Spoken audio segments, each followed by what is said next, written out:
இந்த நாட்டிலே உச்சபட்ச அதிகாரத்திலே இருக்கிற குடியரசுத் தலைவருக்கும் பிரதமருக்கும் ஒரு ஓட்டுதான். டீ கடை நடத்தி கொண்டிருக்கிறார் என்னுடைய அண்ணன், அவருக்கும் ஒரு ஓட்டுதான். இங்கே ஓட்டு சமத்துவத்தை போதிப்பதற்கான ஒரு கருவி, ஒரு வாய்ப்பு. ஜனநாயகத்துடைய சிறப்பு என்னவென்றால் நாம் அனைவரும் ஒன்று என்றே எண்ணப்படுகிறோம். ஒன்றுக்கு மேலே யாருமே எண்ணப்படுவது இல்லை என்பதுதான். நீண்ட நெடும் போராட்டத்திற்கு பிறகு, நீண்ட நெடும் சர்ச்சைகளுக்கும் சண்டைகளுக்கும் கண்ணீர் துளிகளுக்கும் கவலைகளுக்கும் பிறகு போராடி போராடி போராடி போராடி ஓட்டு போடுகிற உரிமையை அமெரிக்காவிலே கருப்பர்களும் பெண்களும் பெற்றார்கள். நம்மை ஆண்டதை இங்கிலாந்து அரசாங்கம், பிரிட்டன் அரசாங்கம். அந்த அரசாங்கத்தில் பெண்களுக்கு 1920களில் தான் ஓட்டுரிமை வந்தது. ஓட்டுரிமை என்பது உயிரை விலையாக கேட்கிற, போராட்டங்கள் நிறைந்து பெறக்கூடிய ஒரு உரிமை. போராடி பெற வேண்டியதெல்லாம் இந்த நாட்டிலே எளிமையாக கிடைத்து விட்டது. எளிமையாக கிடைக்க வேண்டிய எல்லாவற்றிற்கும் நாம் போராடி கொண்டிருக்கிறோம். அதுதான் சிக்கல். மதிப்பிற்குரியவர்களே, மிக தீவிரமான ஒரு காலகட்டத்திலே நாம் நிற்கிறோம். அடுத்த 5 ஆண்டுகளுக்கு இந்த மாநிலத்தினுடைய, தமிழ்நாட்டினுடைய தலை எழுத்தை நிர்ணயிக்க போகின்ற தேர்தலை இன்னும் சில நாட்களில் நாம் எதிர்கொள்ள இருக்கிறோம். தேர்தல்கள் தான் ஒரு நாட்டில், ஜனநாயக நாட்டினுடைய நுழைவாயில்கள். தேர்தல்கள் ஒரு அரசாங்கத்தால், தேர்தல் ஆணையத்தால் நல்ல முறையில், சீரிய முறையில், நேர்மையான முறையில் நடத்தப்படும் என்றால் அங்கே தரமான ஒரு ஆட்சி அமைவதற்கான வாய்ப்புகள் இருக்கிறது. அப்படி தரமான ஆட்சி அமையும் என்றால் தரமான அரச நிர்வாகம் அமைவதற்கான வாய்ப்புகள் இருக்கிறது. தரமான அரச நிர்வாகம் அமையும் என்றால் அந்த மாநிலத்திற்குள்ளாக வாழக்கூடிய குடிமக்களுடைய வாழ்க்கை தரம் உயர்வதற்கான வாய்ப்புகள் இருக்கிறது. இது அனைத்திற்குமான தொடக்கமாக இருப்பது தேர்தல் நேர்மையாக நடத்தப்பட வேண்டும் என்பதுதான். அந்த தேர்தலிலே பொதுமக்கள் ஆர்வத்தோடு பங்கெடுக்க வேண்டும் என்பதுதான். மன்னராட்சியில் ஒரு இளவரசியினுடைய கோரங்களை விட, அடாவடித்தனங்களை விட கொடுமையானது மக்களாட்சியில் வாக்கு செலுத்தக்கூடிய மக்கள் அதன் மீது அக்கறை இல்லாமல் இருப்பது. வாக்குதான் இந்த நிலத்திற்குள்ளாக நம்மை சமமானவர்களாக நடத்துகிறது. சமத்துவத்தை நமக்கு அளிக்கக்கூடிய ஒரு உரிமைதான் வாக்கு. இந்த நாட்டிலே முதல் பணக்காரனாக இருக்கிறானே அம்பானி, அதானி, அவனுக்கும் ஒரு ஓட்டு தான். தூரத்திலே அந்த கடையிலே பூ கட்டுகிறாளே என்னுடைய அக்காள், அவளுக்கும் ஒரு ஓட்டு தான். இந்த நாட்டிலே உச்சபட்ச அதிகாரத்திலே இருக்கிற குடியரசுத் தலைவருக்கும் பிரதமருக்கும் ஒரு ஓட்டு தான். டீ கடை நடத்தி கொண்டிருக்கிறார் என்னுடைய அண்ணன், அவருக்கும் ஒரு ஓட்டு தான். இங்கே ஓட்டு சமத்துவத்தை போதிப்பதற்கான ஒரு கருவி, ஒரு வாய்ப்பு. ஜனநாயகத்துடைய சிறப்பு என்னவென்றால் நாம் அனைவரும் ஒன்று என்றே எண்ணப்படுகிறோம். ஒன்றுக்கு மேலே யாருமே எண்ணப்படுவது இல்லை என்பதுதான். மதிப்பிற்குரியவர்களே, 1920 இந்த நாட்டிலே வாக்கு செலுத்துகிறோம். 2026 வந்திருக்கிறது. 105 ஆண்டு காலமாக வாக்கு செலுத்திக் கொண்டிருக்கிறோம்.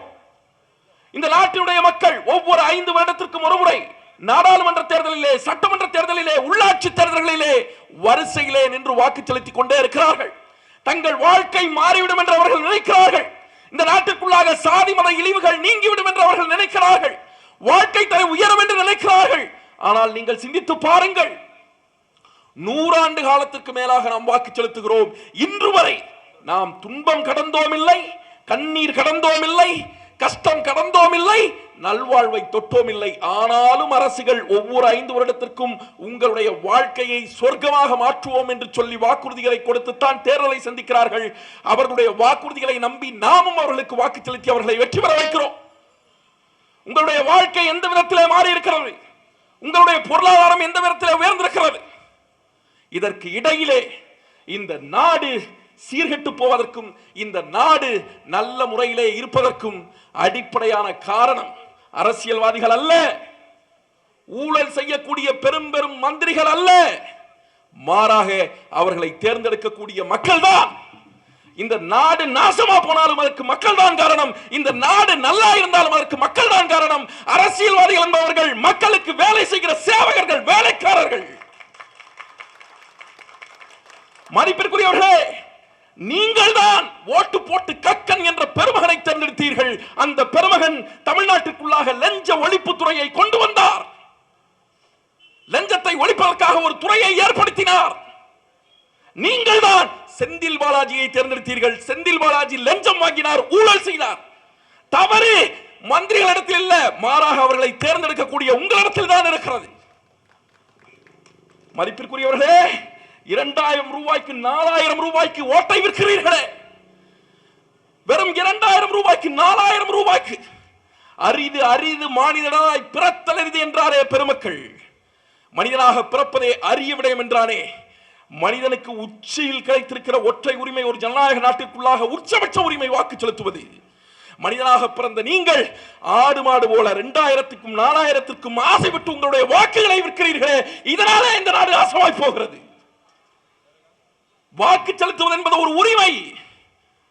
இந்தியாவிலே என்ன சிக்கல் என்றால், போராடி பெற வேண்டியதெல்லாம் இந்த நாட்டிலே எளிமையாக கிடைத்து விட்டது. எளிமையாக கிடைக்க வேண்டிய எல்லாவற்றிற்கும் நாம் போராடி கொண்டிருக்கிறோம். அதுதான் சிக்கல்.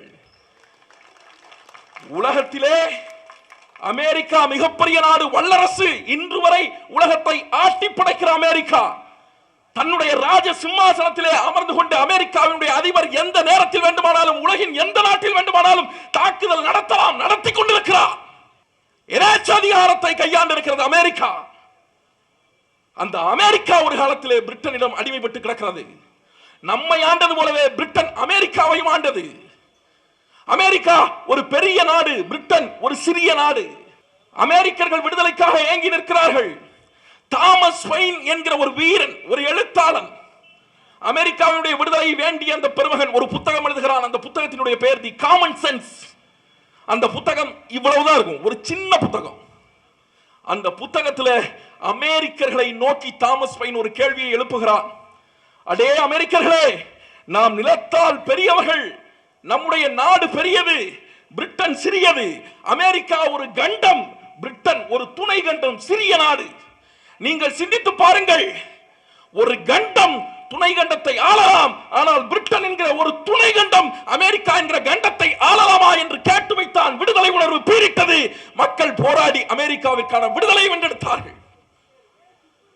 அந்த அமெரிக்கா அவ்வளவு பெரிய போராட்டத்தை முன்னெடுத்து வெற்றி கண்ட அமெரிக்கா வாக்குரிமை என்று வருகிற போது அந்த நாட்டிற்குள்ளாக இருந்த வெள்ளை கிறிஸ்தவர்களுக்கு மட்டும்தான் வாக்குரிமை. இவ்வளவு தூரம் முன்னேறி இருக்கிற அமெரிக்கா, சமத்துவம் பேசுகிற அமெரிக்கா, இவ்வளவு தூரம் நாங்கள் முற்போக்குவாதிகள் என்று உலகத்திற்கு காட்டிக் கொள்கிற அமெரிக்கா, அந்த அமெரிக்காவிலே ஓட்டு போட போகிற போது வெறும் வெள்ளையனுக்கு மட்டும், அதுவும் கிறிஸ்தவ வெள்ளையனுக்கு மட்டும்தான் ஓட்டுரிமை, மற்றவர்களுக்கு கிடையாது, பெண்களுக்கு கிடையாது, கருப்பின மக்களுக்கு கிடையாது. நீண்ட நெடும் போராட்டத்திற்கு பிறகு, நீண்ட நெடும் சர்ச்சைகளுக்கும் சண்டைகளுக்கும் கண்ணீர் துளிகளுக்கும் கவலைகளுக்கும் பிறகு போராடி போராடி போராடி போராடி ஓட்டு போடுகிற உரிமையை அமெரிக்காவிலே கருப்பர்களும் பெண்களும் பெற்றார்கள். மேற்கு ஐரோப்பாவிலே நம்மை விட மேற்குலகத்தில் முன்னேறியவர்கள் இருக்கிறார்கள் என்று நித்தம் நித்தம் செய்திகள் படிக்கிறோமே, அந்த மேற்குலகத்தில் கூட மேற்கு ஐரோப்பாவிலே அவ்வளவு எளிமையாக வாக்குரிமை பெண்களுக்கு வந்துவிடவில்லை. இவ்வளவு ஏன், நம்மை ஆண்டதை இங்கிலாந்து அரசாங்கம், பிரிட்டன் அரசாங்கம், அந்த அரசாங்கத்தில் பெண்களுக்கு 1920களில் தான் ஓட்டுரிமையே வந்தது. ஓட்டுரிமை என்பது உயிரை விலையாக கேட்கிற போராட்டங்கள் நிறைந்து பெறக்கூடிய ஒரு உரிமை. பிரச்சனை என்னன்னா, இந்தியர்களுக்கு அது சாதாரணமா வந்துருச்சு. இவன் போராடி ஓட்டுரிமையை பெற்றனாலே அவனிடத்திலே போய் நீ 5000 ரூபாய் 10,000 ரூபாய் கொடுத்து உன் ஓட்டை போடு என்று அந்த நாட்டு அரசியல்வாதி கேட்டால் செருப்பகல் அடிப்பான். மதிப்பிற்குரியவர்களே, அது உரிமை இல்லையா? உங்களுக்கு எப்படி இந்த நாட்டிலே அடிப்படை உரிமைகள் இருக்கிறதோ, தன்னுரிமைகள் இருக்கிறதோ? தன்னுரிமை என்றால் என்ன? தன் உரிமை என்றால் என்ன? அடிப்படை உரிமைகள் என்றால் என்ன? அது போன்ற உரிமைகளை எவனும் உங்களுக்கு கொடுக்கவும் முடியாது, எவனும் உங்களிடத்திலிருந்து பறித்துக் கொள்ளவும் முடியாது. அது பிறப்பினால் வருவது. நீங்கள் பேசுகிறீர்களே, அது பேச்சுரிமை. கருத்து சொல்கிறீர்களே, அது கருத்துரிமை. உடை உடுத்துகிறீர்களே, அது உடை உடுத்துகிற உரிமை. பிடித்த தெய்வத்தை வணங்குகிறீர்களே, அது வழிபாட்டு உரிமை. இவையெல்லாம் அடிப்படை உரிமைகள்.